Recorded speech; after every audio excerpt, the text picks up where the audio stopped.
The Alexandria Police Department says it's cutting back when its officers respond in person, just weeks after Arlington said it would do the same. And we're asking, are we seeing a disturbing trend here?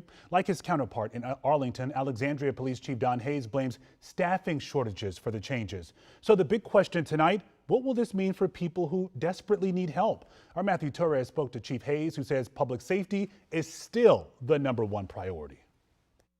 The City of Alexandria Police Department has a deficit of about 70 police officers. Moving forward, the chief says they will be answering all of the calls, but won't be sending officers to scenes that pose no danger to the public.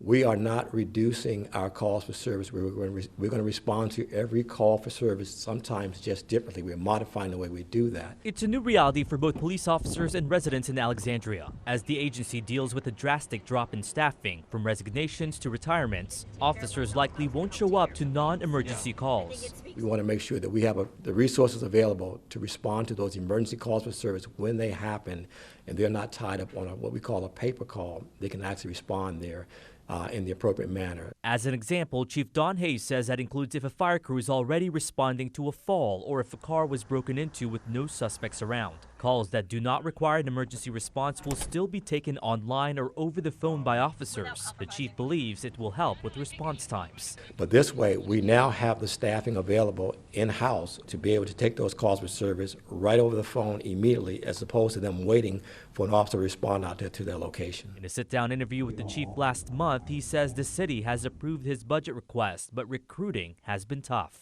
We don't have what I would call the qualified candidates like we used to have who want to be police officers. And I believe that we have to change our image and get people to want to be police officers again. The chief says they will be reviewing the modifications on a monthly basis. He describes the recruiting effort right now as robust, reaching out to different neighborhoods and the military. In Alexandria tonight, I'm Matthew Torres, WUSA 9.